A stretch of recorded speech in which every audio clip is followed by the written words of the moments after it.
All right, let's do it. Let's jump into one of those like classic UFO mysteries, the Mm. Medicine Bow incident for the 1970s. We've got declassified Project Bluebook files. Oh. Yeah, Yep. to kind of sift through here. And for those who maybe need like a quick refresher, Project Bluebook, that was the U.S. Air Force's official investigations into UFO sightings. So talk about a potential rabbit hole of cover-ups, right? Yeah, definitely. What makes this case so fascinating to me is we've got this tangle of conflicting evidence Yeah. and different perspectives. We've got seasoned pilots claiming a near crash experience with a UFO. Then we've got a politician who's using the whole thing just for publicity. And then we've got a witness who seems to change his story like faster than a chameleon in a disco. It's a real puzzle. Yeah, you got all these different players and motivations. So let's rewind to 1973. Picture this, okay? Inter-America Flight 54, cruising smoothly at 37,000 feet near Laramie, Wyoming. And suddenly, the pilots get slammed with this intense turbulence, Oh, the kind that makes your stomach do flips. yeah, I can only imagine. And Those are experienced pilots. Exactly. right, I mean, these weren't rookies.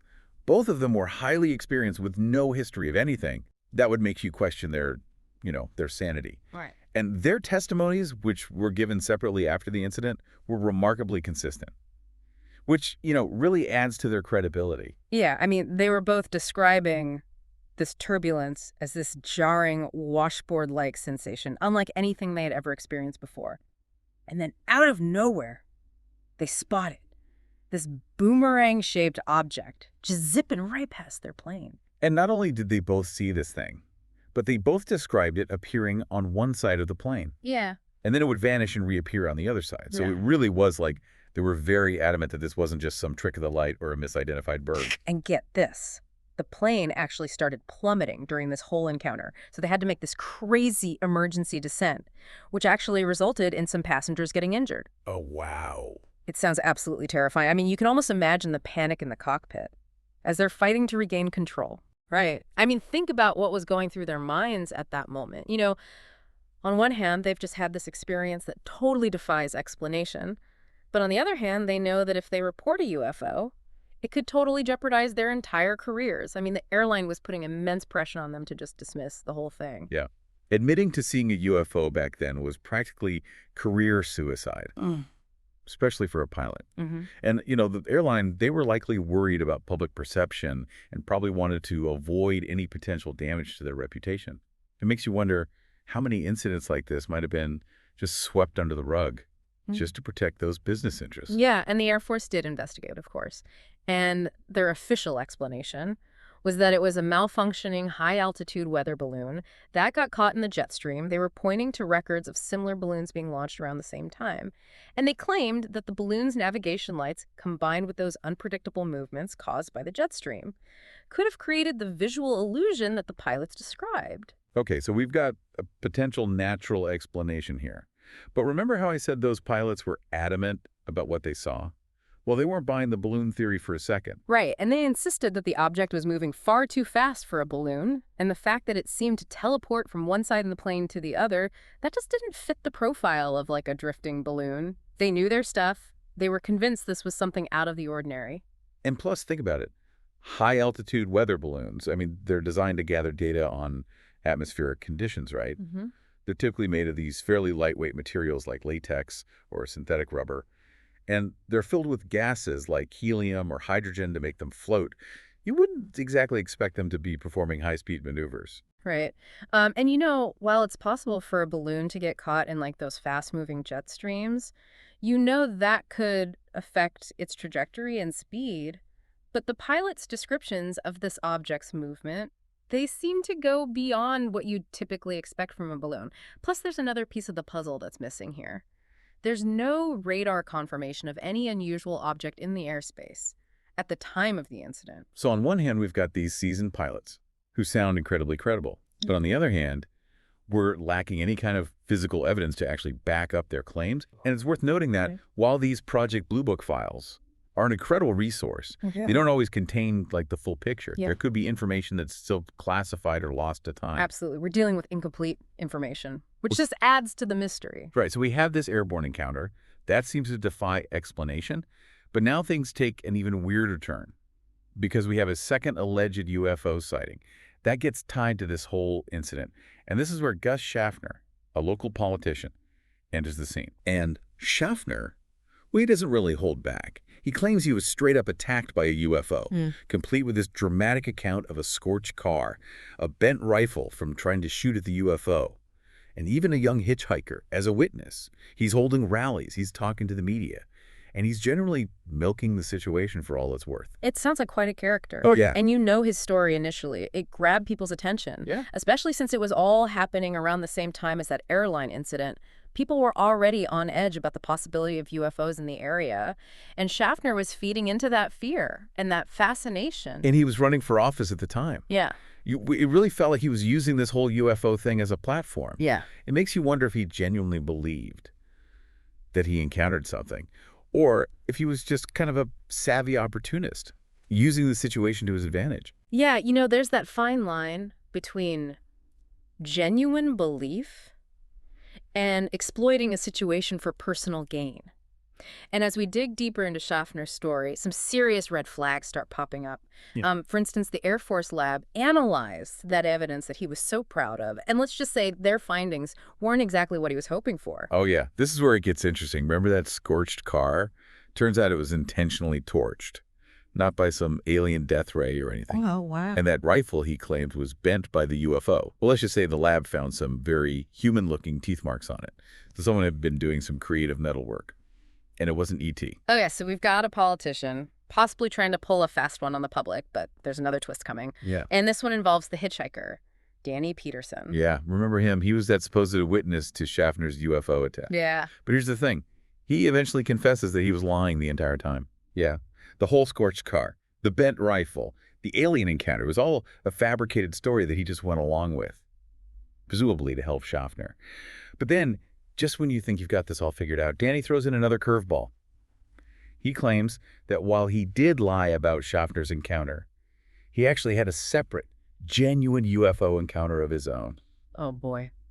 This is getting complicated. Right. So now we've got this tangled web of possible UFO sightings, Right. political shenanigans, a confessed liar claiming that he actually saw something, Yeah. and an airline desperate to just keep the whole thing under wraps. It's quite a mess. It is a mess. But it's a fascinating mess. Yeah. And in the next part of our deep dive, we're going to try to untangle this web, analyze the evidence, and explore the potential motivations of everyone involved. See if we can separate fact from fiction and get a little bit closer to understanding what truly happened in the skies above Wyoming. Yeah. Who knows what we'll uncover? Stay tuned. Oh! Okay, so let's try and make some sense of all of this. We've got these two alleged UFO sightings kind of intertwined. You've got the pilot's encounter, and then Schaffner's claims, which we know now were totally bogus. It's like trying to untangle a string of Christmas lights. That's been sitting in the attic for like a decade. Yeah. And to add to the challenge, we've got Danny Peterson, that hitchhiker who's caught right in the middle of it all. First, he backs up Schaffner's made-up story. Then he admits to lying. And then finally he comes out and says that he had his own separate UFO encounter. It makes you wonder about how reliable eyewitness accounts really are, especially in situations like this where there's a lot at stake and the public is watching. Yeah, I mean, think about it. There's pressure coming from the airline. There's this whole media frenzy around UFOs. And then you add in the potential for someone to become famous or gain notoriety. It's easy to see how someone might exaggerate what they saw, or even completely fabricate something to fit the narrative that's going around. Yeah. Exactly. And that's why it's so important to approach these cases with a healthy dose of skepticism. We really need to look at the evidence, the motivations of the people who are involved, and the big picture to get a clearer idea of what might have actually happened. Okay, so let's go back to the pilots and their encounter for a second. We talked about the Air Force's explanation, that it was a malfunctioning weather balloon that got caught in the jet stream. Right. Do you think there's anything to that theory? Well, it's certainly plausible. High-altitude weather balloons, they can act in unpredictable ways, especially when they're being pushed around by strong winds like those you find in jet streams. They can move at speeds of over 100 miles per hour and get carried thousands of miles off course. And, you think about what it looked like. A balloon with its navigation lights on could potentially look like a boomerang shape, especially if it was being tossed around in the wind. That's interesting. That does make sense. But I keep thinking about how insistent the pilots were that what they saw wasn't a balloon. I mean, they were experienced flyers. and they knew what a drifting balloon looked like versus something that was moving with purpose. That's true. And let's not forget that there was no radar confirmation. If this was just a weather balloon, you'd think that there would be some record of it on the radar, right? Right. Unless, of course, there was a radar malfunction or the object somehow managed to avoid being detected. Okay, so maybe there are some holes in the balloon theory. Yeah. So what are some other possibilities? If it wasn't a weather balloon, what could it have been? Well, that is the million-dollar question, isn't it? We're really getting into speculation territory here. But there are a few things we could think about. It could have been a case of mistaken identity. Maybe it was a military plane or some kind of experimental aircraft that was flying around up there without anyone knowing about it. Hmm. That's interesting. I know there were tons of top secret military projects going on back in the 70s, so I guess it's not out of the question. But wouldn't those pilots have been able to recognize a plane they were familiar with? Not necessarily, depending on how far away it was. The lighting conditions Right. and the angle they saw it from. Even really experienced pilots can misidentify things in the sky. And if it was some super secret aircraft, they wouldn't have had any idea what it was supposed to look like. Right, of course. Okay, so a case of mistaken identity. What else? Well, we could also consider atmospheric phenomena. There are a lot of natural occurrences that can cause strange visual effects up in the sky. Things like ball lightning, sprites, or even weird cloud formations. These things are often not very well understood, and people can mistake them for something more out of this world. Yeah, and like ball lightning. That's that rare phenomenon where a glowing ball of electricity just appears during a thunderstorm, right? That's right. And while it's usually associated with thunderstorms, there have been reports of ball lightning happening in clear weather, too. It's a fascinating and really mysterious phenomenon that could potentially explain some UFO sightings. So we've got a bunch of different possibilities. Weather balloon, misidentified aircraft, an atmospheric phenomenon, or even something that we truly can't explain, something beyond our current understanding of physics and technology. Absolutely. And I think it's important to keep an open mind about that. We can't just dismiss something as impossible just because we don't have the science to explain it yet. Throughout history, there are tons of examples of things that people thought were impossible that we later proved to be real, thanks to scientific advancements. That's a great point. It's like we always think we have all the answers, but we really don't. Yeah. Okay, so what about Danny Peterson and his story? After he admits to lying about Schaffner's encounter, he then claims that he had his own separate UFO sighting. Right. Do you think there's any chance that he's telling the truth this time around? That's a tough one. His credibility is definitely not great after his initial confession, and we have to at least consider that he might just be trying to get some of that UFO attention for himself. You know, he saw how much attention Schaffner's getting, and maybe he thought he could make up his own story too. Or maybe he felt bad about lying and wanted to try and make things right by saying he actually did see something, even if it wasn't during Schaffner's fake encounter. That's possible too. It's also worth noting that the Project Bluebook files don't give us a lot of information about what Danny says he saw. We don't know what it looked like to him, where it happened, or any other details to help us corroborate his story. Without more information, it's hard to say if his claim is legitimate or not. And let's not forget about the airline. They were definitely putting pressure on those pilots to downplay what happened, most likely to avoid bad publicity. Yeah. Do you think their actions could have influenced how the investigation went?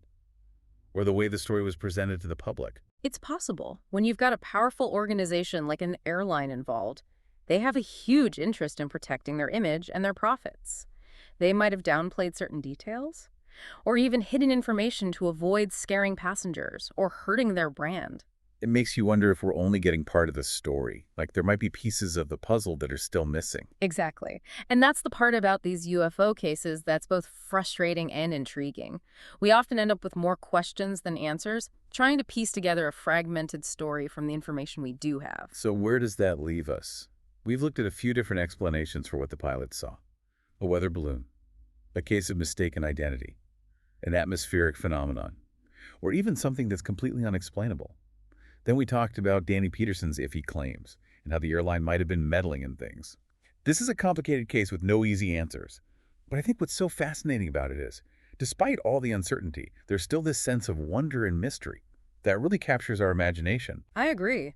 The Medicine Bow incident, like so many other UFO cases, forces us to think about the limits of what we know and to admit that there are things in this universe that we may never fully understand. And maybe that's part of what makes it so appealing. It reminds us that there's still so much out there to explore and discover. Okay, so we're left with this puzzle. And it's got some really strange pieces. You've got these experienced pilots who are totally convinced they saw something amazing, Hmm. a politician who just wanted attention and made up a whole hoax, and a witness who's about as trustworthy as a house of cards. Where do we even start trying to make sense of all this? It really shows you how hard it is to figure out what really happened in these kinds of situations. We have to rely on what people say they saw. And as we've seen, those accounts can be affected by a whole bunch of things: stress, perception, memory, even the desire to be famous or get recognition. And then there's the problem of missing information. The Project Bluebook files are great, but they don't always give us the whole story. Right. It makes you wonder what they might be hiding in those blacked out parts. What details were considered too secret to tell the public? Was there more to the Air Force's investigation than they told us? It's like trying to solve a mystery, but half the clues are missing. That's the thing about UFOs and all these unexplained things. They often exist in this gray area where you can't really find any definite proof. It's a breeding ground for speculation and arguments. But it can also be frustrating for people who just want some real answers. It's like that itch you can't scratch. You want to know the truth, but you just can't seem to grasp it. But maybe that's part of what makes it so interesting. These cases make us think critically, question what we believe, and try to understand things that we don't know. Yeah, they remind us that what we know about the universe is always changing. Something that seems impossible today might be proven true tomorrow because of new scientific discoveries or new technology. And who knows? Maybe one day we'll have the tools to figure out the secrets behind these mysterious encounters. You know, I read somewhere that the human brain is always looking for patterns and explanations. Even when things are random or chaotic, we're hardwired to find meaning and connect the dots. So when we come across something as weird as a UFO sighting, it's natural for our minds to try and make sense of it, even if that means making up stuff or using our imagination to fill in the gaps. That's so true. We're natural storytellers. We create stories to help us understand the world around us. And when those stories involve the unknown or the extraordinary, they capture our imaginations. And people never stop arguing about them. It's interesting to think about how these stories have changed over time. Back in the 70s, UFOs were a big secret. People were scared to talk about them openly. Yeah, there's a real stigma against it, especially if you were someone in a position of authority, like a pilot or someone in the military. They were afraid people would make fun of them or it would hurt their careers if they admitted to seeing something they couldn't explain. But it seems like things are starting to change. More and more people, including people in the government and scientists, are admitting that it's possible we're not alone in the universe. And with all those secret documents being released and more regular people reporting UFO sightings, it feels like we're getting closer to some major breakthroughs in understanding these things. It does feel like people are finally starting to talk about it more openly. Yeah. And that's a good thing. We need more transparency, more scientific research, and less relying on speculation and rumors. So as we wrap up our deep dive into the Medicine Bow incident, I'm left with this question. What would it take for you to be convinced that UFOs are real, that we're not alone out there? What kind of evidence would make you a believer? For me, it would have to be evidence that can be verified and confirmed by different sources, clear, high-resolution photos or videos that can't be explained away as fakes or misidentifications, scientific data that goes against what we currently know about physics, and testimonies from multiple reliable witnesses who have no reason to lie or make up stories. It's a high standard, but it's the right one. Like they say, extraordinary claims require extraordinary evidence. Exactly. And until we have that kind of evidence, we need to stay open-minded, but also be critical in how we approach these mysteries. We need to use the scientific method, question our assumptions, and be willing to change our beliefs as new information comes to light. It's all about the pursuit of knowledge, trying to understand where we fit in the universe and uncover the secrets that are out there. And even if we never find definitive answers, the journey itself is worth it. It makes us think differently, broaden our perspectives, and embrace the wonder and mystery that surrounds us. Absolutely. The Medicine Bow incident, with all its twists and turns, reminds us that real life can be stranger than fiction, and that there's still so much out there we don't know. It's a reminder to keep exploring, keep questioning, and never lose that sense of curiosity. So to our listeners, we leave you with this. What do you believe? And what would it take for you to change your mind? Keep looking up, keep asking questions, and never stop looking for those missing pieces of the puzzle.